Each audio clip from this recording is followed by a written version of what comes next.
Eh bien, salut tout le monde, c'est Dyson et aujourd'hui on se retrouve sur ma chaîne gaming, donc sur mon ordi pour l'épisode 2 de Config of the Week. Donc aujourd'hui, cet épisode portera sur le site matériel.net avec un thème bien spécifique qui s'appellera le thème mini. Donc on aura que des configurations mini, mais quand je dis mini, c'est niveau taille, pas niveau prix. Donc comme l'épisode 1, il y a quatre boutons qui devraient apparaître à l'écran. Tout fait, Eco, Gamer et Hardcore. Donc je vous laisse choisir entre ces quatre boutons là et puis on se retrouve tout de suite pour le premier montage. Voilà, à plus. Et donc nous revoilà donc sur mon ordi sur matériel.net précisément. Donc pour le premier montage qui est le montage Eco.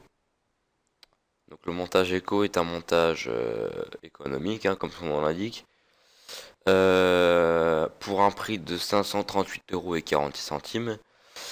On a un disque dur de 1 Tera, une R7 250 pour la carte graphique, une Asus B85M GC2, un Pentium, 4 Go de RAM, un boîtier Zalman, du 500 watts pour l'alimentation, un lecteur graveur DVD, du Wi-Fi et Windows 7. Donc maintenant en détail les différents éléments.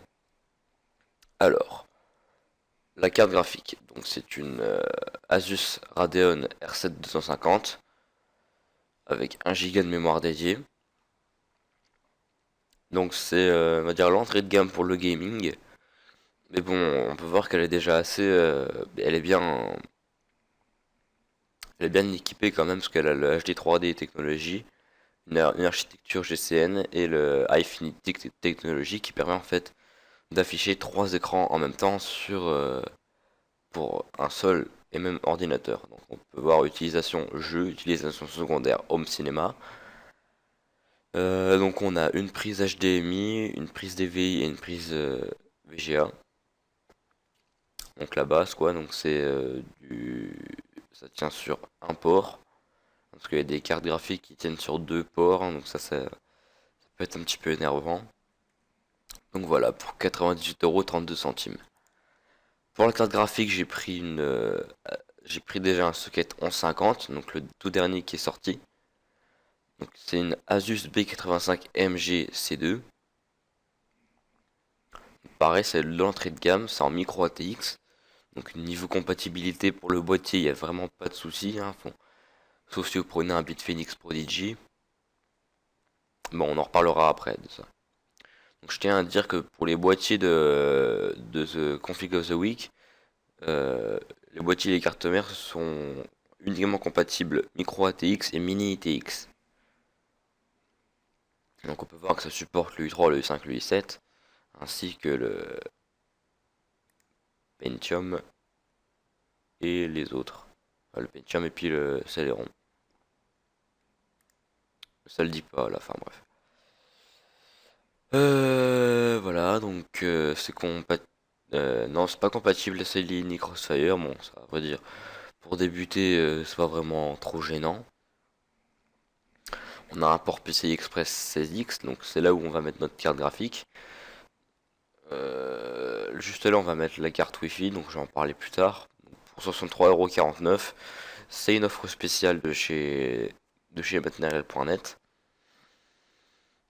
Et donc là, on peut voir, on a un UEFI de chez Asus qui est vraiment très complet, comme tous les UEFI de chez Asus depuis pas mal de temps.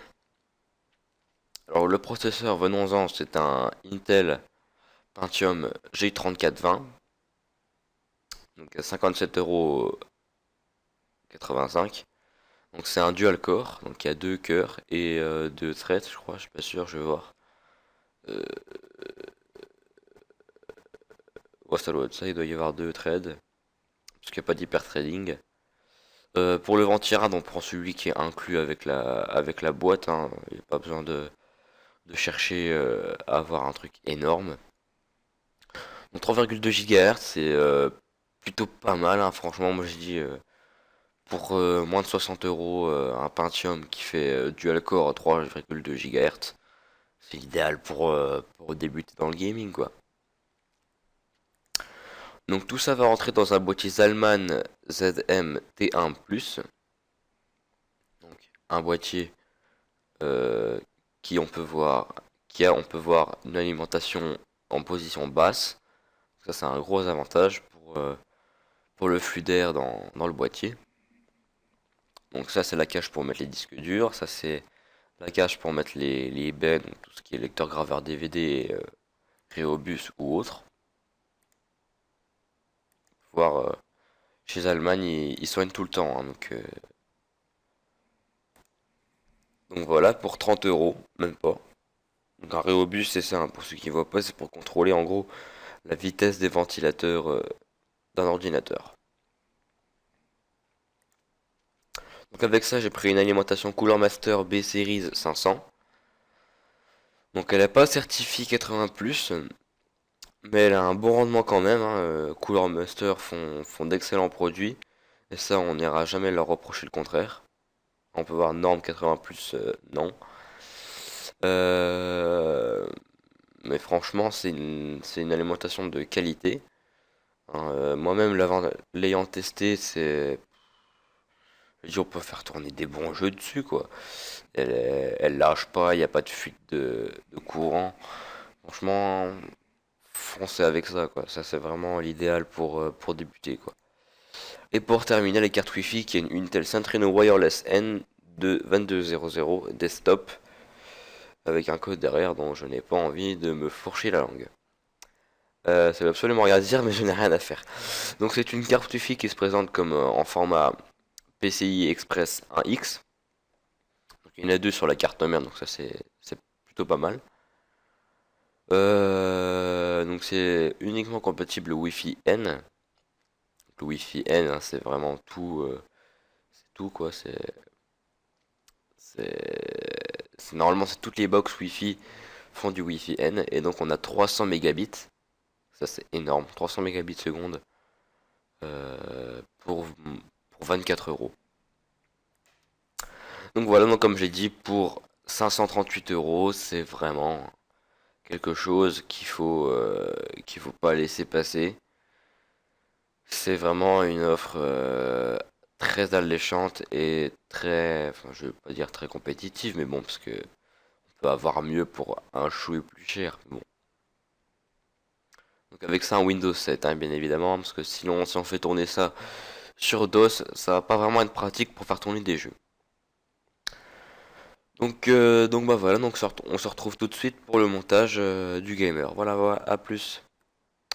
Et donc maintenant on se retrouve sur matériel.net toujours pour le deuxième montage, qui est le montage du gamer, donc qui se compose d'un Tera de stockage, donc ça change pas, d'une GTX 750 overclockée, d'une carte mère MSI H87i de 8 Go de RAM, d'un boîtier Cooler Master Elite 130 de 500 watts 80 plus bronze en Corsair pour l'alimentation, lecteur graveur, un i5 4440 pour le CPU et Windows 7. Donc la carte graphique c'est une Asus GeForce GTX 750 overclockée avec 1 Go de mémoire dédiée. Donc c'est du milieu de gamme, hein. Niveau carte graphique, je veux dire niveau processeur graphique, voilà. Consommation record 55 watts seulement, on peut voir que c'est vraiment très peu. En plus on a le Shadowplay qui permet en gros d'enregistrer ces parties en HD avec du H264. Ça c'est la qualité premium de tout ce que tu veux. Enfin bref. Voilà, utilisation pour les jeux, hein, c'est vraiment... en plus le design de chez Asus il est vraiment beau, j'aime bien. Donc on a GPU Twig de chez Asus qui fournit avec. Donc on peut voir que là c'est ventilateur sur deux slots, comme je disais tout à l'heure. Je sais pas si on va voir. Non, il n'y a pas une vue, enfin bref. Si vous voulez en fait le ventilateur il prend la place d'un slot. Donc en gros si vous avez un port PCI Express 16, là où va aller la carte graphique, et un autre port PCI Express, je sais pas moi je veux dire 1, juste derrière, et ben on va pas pouvoir l'occuper le 1 vu qu'il sera occupé par le ventilateur. Bref, donc ça va aller sur une carte mère mini ITX qui est une MSI H87i. Donc une carte mini ITX, ça fait 17 cm par 17 cm si mes souvenirs sont bons. Donc avec deux barrettes de mémoire, enfin avec deux slots de mémoire, du SATA par là. Donc ça c'est la carte mini PCI Express pour le Wi-Fi, juste ici. Donc on n'a pas besoin d'acheter une carte Wi-Fi en plus. Le socket 1155 et un port PCI Express 16X. Le backplate donc avec du SPDIF, du HDMI, du eSATA, enfin je sais pas. Euh, du PS2, du USB, des boutons d'overclock ou d'autres choses. Du Ethernet, de l'USB 3 par ici et de l'audio de l'autre côté. Donc voilà, un petit peu certifié Military Class 4 par MSI. On peut voir un peu l'UEFI, le BIOS, qui est vraiment bien fait, bien modelé, hein, je dirais dire ça. On peut overclocker son processeur avec ça. Carte parfaite montée, autonome montée sur un bit Phoenix, elle rend super, je vous la conseille. Très bonne carte mère qui respire la qualité, rien à signaler pour le moment, elle fait le taf. On peut voir que les gens qui ont acheté ça sont très satisfaits. Donc pour un petit peu moins de 100 euros, on a une qualité assez importante déjà. Donc ça va rentrer dans un mini boîtier Cooler Master Elite 130, donc qui est fait pour le mini TX justement. Donc vu de l'intérieur à quoi ça ressemble, ça charge, ça ressemble à ça.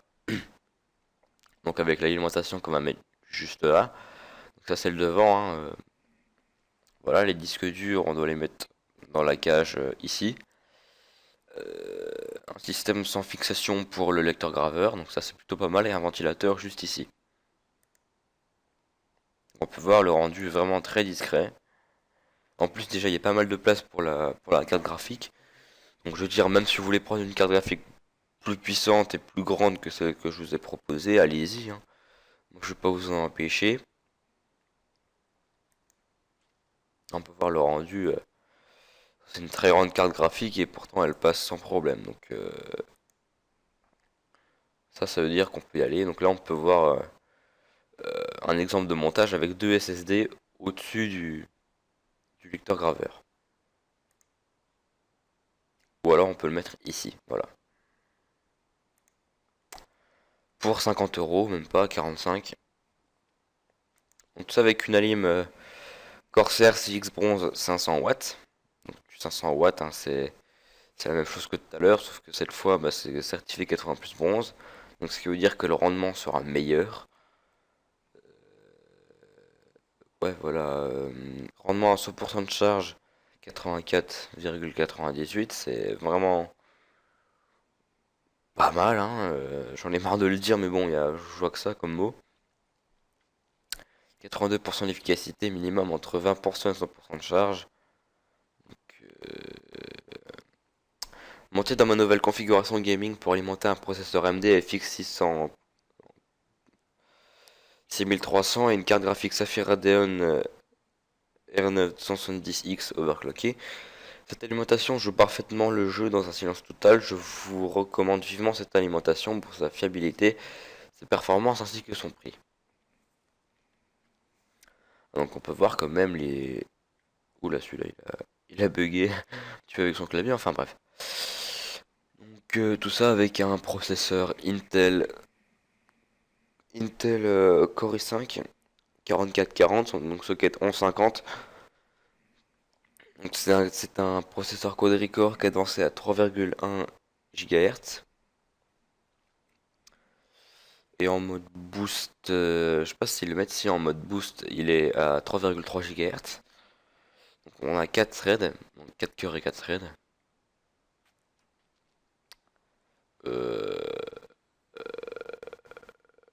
Oui, donc valeur de dissipation 84 watts.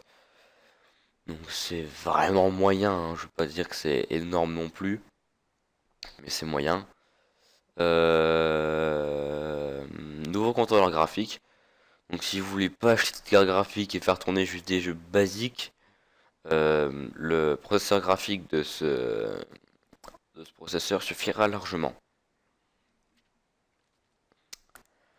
Donc bah voilà, donc la configuration de Config of the Week numéro 2 pour le gamer, qui a un prix de 748,99 €. Donc bah voilà, donc on se retrouve tout de suite pour le montage du gamer hardcore. Voilà, à plus. Et donc nous revoilà donc sur matériel.net pour le troisième montage qui est le montage du gamer hardcore. Donc qui se compose d'un disque dur SSHD Seagate de 1 Tera avec 8 Go dédié, enfin 8 Go dédié, je dirais 8 Go en plus pour comme c'était un SSD. Une carte graphique R9 270X Gaming avec 4 Go de mémoire dédiée. Une carte mère Asus ROG Maximus 6 Impact C2, un Core i7 4770K, 8 Go de RAM, un lecteur graveur, un boîtier Bitfenix Prodigy noir, Windows 7 et une alimentation Corsair CX modulaire 750 watts en bronze. Donc pour le disque dur, donc c'est un disque dur interne 3 pouces 5 Seagate desktop SSHD. Donc SSHD en gros c'est un hybride entre le SSD et un disque dur à plateau normal. Donc, ça veut dire il a 1 Tera en plateau, 1 Tera de stockage avec des plateaux et des disques. Et il a 8 Go en... Comment on peut appeler ça? En mémoire flash, voilà. En mémoire flash MLC. En plus de ça, il a 64 mégas de mémoire cache. Donc ça c'est vraiment le pur hybride qui est vraiment super. Un disque dur qui a bonne mémoire, nickel, on peut voir. C'est vraiment bien. Pour 75 €. Pour la carte graphique, j'ai pris une MSI Radeon R9 270X Gaming avec 4 Go de mémoire dédiée. Donc elle est en dual slot, on peut voir ici. Voilà, donc elle prend l'espace de 2 slots, hein, comme je l'avais dit tout à l'heure. Ouais. Donc on a deux jeux offerts si on prend cette carte graphique. On peut voir c'est du Twin Frother sinon pour la ventilation. Donc c'est Twin Frother, donc c'est Twin pour les deux ventilos et Frother pour le Frozen, donc gelé en gros en anglais pour bien qualifier la ventilation qui est plus que froide quoi. Elle est extrêmement performante. Donc la puce graphique c'est le QRKO XT. Gravée en 28 nanomètres, elle embarque 1280 unités de calcul pour faire du gaming, donc pareil que pour la R7 250 si je me trompe pas. HD 3D technologie, une architecture GCN et puis le Infinity technologie. Elle est compatible Crossfire, je vais dire STD parce que j'ai trop l'habitude. Ouais, donc elle a deux câbles d'alimentation, étant donné que c'est du 2 x 6 broches. Un adaptateur DVI vers VGA et un guide d'installation avec les drivers. Donc la carte graphique s'emboîtera dans la carte mère ici présente qui est une Asus Republic of Gamer Maximus 6 Impact C2. Donc toujours avec un contrôleur Wi-Fi, hein, c'est pour le moyen et pour le haut de gamme. On peut voir ici euh, un joli contrôleur Wi-Fi. 4 ports SATA, un port PCI Express 16X, 2 ports mémoire. On peut voir le design, il est super beau, rouge et noir. Noir pour le PCB. toujours du socket en 50, hein, donc le Northbridge c'est un Intel Z87. Alors contrôleur Wi-Fi BG, N et AC avec Bluetooth 4.0 en plus. Donc là on a tout, hein, c'est la totale, hein, comme on pourrait dire.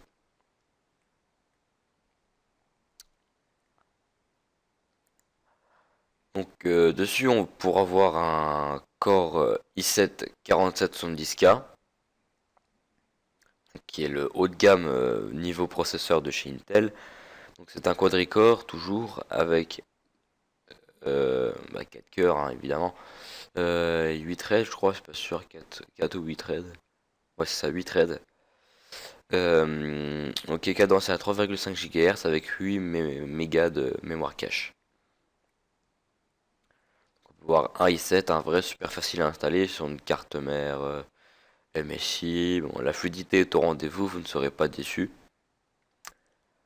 Après avoir hésité entre le K et le S, j'ai pris le K, il n'y avait pas une énorme différence de prix et l'overclocking possible. Alors oui, il faut dire qu'il y a des séries comme les S de chez Intel qui ne sont pas overclockables. Personnellement, je ne suis pas responsable de ça, hein.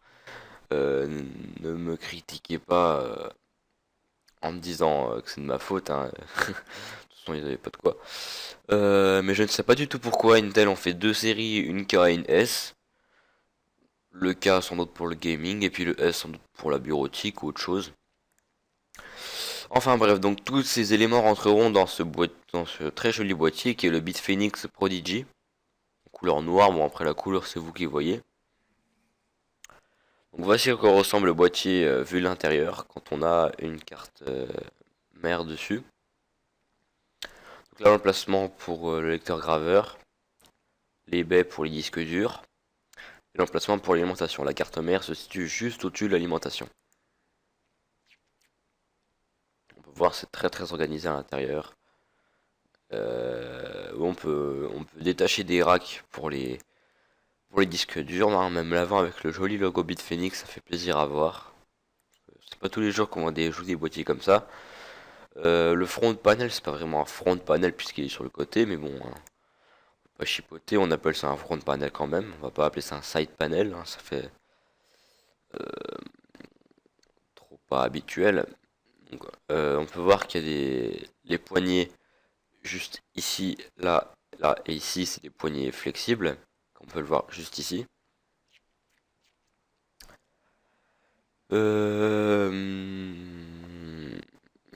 Oui, on a deux ventilateurs fournis, un en façade et un à l'arrière. Les températures font rêver. Mhm. Euh, des températures à couper le souffle. Donc, on peut voir c'est un ventilateur, j'allais dire un ventilateur. Un boîtier très rafraîchissant pour votre PC. Donc, ce sera alimenté par une alimentation Corsair CX certifié 80 plus bronze modulaire en 750 watts. Donc modulaire, qu'est-ce que ça veut dire? Ça veut dire qu'on peut enlever ou rajouter les câbles que l'on veut. Hein, donc comme ici, ça c'est les câbles pour les extensions PCI Express. Donc c'est pas du full modulaire, hein, mais bon, c'est déjà pas mal. On peut voir tous les câbles sont fournis avec. Ça c'est plutôt bien.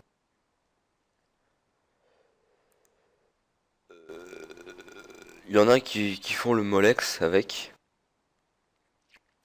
Ah, voilà, donc c'est une alimentation semi-modulaire.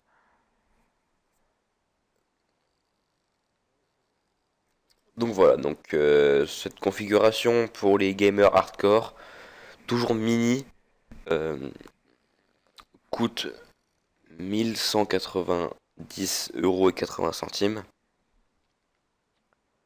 Donc vraiment une configuration de gros gamer pur qui veut, je veux pas dire se la péter, mais bon, qui veut vraiment jouer en Full HD sur ses jeux préférés. Donc on se retrouve tout de suite pour le montage tout fait de chez matériel.net. Voilà, tout de suite. Et donc on se retrouve pour le quatrième et dernier montage qui est le montage tout fait de chez Material.net. Donc c'est le modèle GeForce Experience Gamer. Donc pour 780 €, on a un PC donc en format mini, hein, sinon ce serait pas dans cette vidéo. Donc un PC gamer avec un Core i5 4570, une carte graphique GeForce 760, 8 Go de RAM. Aucun OS, donc c'est pour ça qu'il faut mettre Windows 7 aussi dans le panier, c'est pour ça que je l'ai mis. Donc en format mini ITX. Ouais, donc avec 8 Go de RAM. Au niveau du mat bench, on est à 137. Donc précisément au niveau du Proco, donc le i5, il a 4 cœurs, fréquencé à 3,2 GHz. Il est refroidi par un Xigmatek Frateon LD 963, pardon. Donc on a une seule carte graphique, hein, évidemment, sur un mini TX, on peut mettre qu'une seule carte graphique. Donc c'est précisément une MSI GeForce GTX 760 overclockée avec 2 Go de mémoire dédiée. La carte mère c'est une Asus i81i H81i+, donc du socket 1150 avec de la DDR3, donc c'est mieux, hein. Donc on a deux barrettes mémoire, donc c'est de la G-Skill 2x4, ça fait 8 Go. En PC 1280, 800 pardon. Au niveau du stockage, on a 1 Tera avec un lecteur graveur DVD de chez Material.net. Le boîtier, c'est un Cooler Master Elite 130, donc c'est le même que tout à l'heure, avec deux ventilos fournis. Et enfin, pour l'alimentation, on a une Cooler Master GM550, certifiée 80 plus bronze. Elle est modulaire, donc ça c'est cool. Donc le PC garantit 1 an, 3 ans si on prend une extension de garantie chez Material.net. Commandé un dimanche après-midi, reçu le mardi matin, je craignais le bruit des ventiles comme indiqué dans certains avis. Mais en fait, même en faisant tourner Assassin's Creed 4 en 1920 par 1080 et full détail, la machine ne fait pas un bruit de plus qu'au repos. J'ai une vieille Xbox 360, dont ce PC me paraît silencieux. Donc génial, le PC est puissant, c'est un véritable plaisir de jouer sur mon écran 46 pouces 600 Hz. Windows 8.1 m'a l'air pas mal du tout, bref je suis content, c'est un peu ma Steambox avant l'heure. Donc on va voir, les gens sont très contents de ce PC qui est vraiment, je veux pas dire du haut de gamme, mais ça pourrait rentrer limite. Excellent rapport qualité-prix, tourne tous les jeux en qualité élevée sans faire plus de bruit qu'en veille, et ça c'est pour moi une révolution. Quand je repense à mon ancienne tour qui hurlait au lancement de moindres jeux en ligne, le silence, ça n'a pas de prix. Seul bémol, le boîtier format mini TX déjà plein, bien plein, qui sera, je pense, assez difficile à faire évoluer au fil du temps, d'où l'étoile en moins. Bon. D'un autre côté, c'est vrai, cet internaute Clem n'a pas tort. Mini TX, c'est un format qui est réservé pour les PC mini, hein, comme son nom l'indique, donc pour les PC très petits. Et franchement, si on veut plus puissant que ça pour que ça rentre dans du mini TX, il faut que les constructeurs acceptent de faire des modèles spécifiques au format mini TX, comme Asus qui ont sorti une carte graphique qui est la 760. Ils l'ont sorti en format mini TX, exprès pour entrer dans un montage de mini ITX. Le Proco est au top, pas encore testé l'overclocking, niveau carte graphique aussi. Donc enfin bref, 4 étoiles, 4 étoiles, 5 étoiles, 5 étoiles, 5 étoiles. C'est vraiment du moyen plus dirigé vers du haut de gamme. Du milieu, j'allais dire du moyen de gamme, ça n'existe pas. Du milieu de gamme orienté vers du haut de gamme, c'est vraiment je veux dire, la passerelle qui est entre le milieu de gamme et l'haut de gamme. Et franchement, bah, si vous avez un budget allez, je veux dire 900 euros pour un PC, bah, prenez ça avec Windows 7 ou Windows 8, hein, c'est vous qui voyez. Et puis go quoi, allez-y. Donc c'est la fin de cette vidéo, donc merci de l'avoir regardé. On se retrouve très prochainement pour de nouvelles aventures. Voilà, voilà, à plus.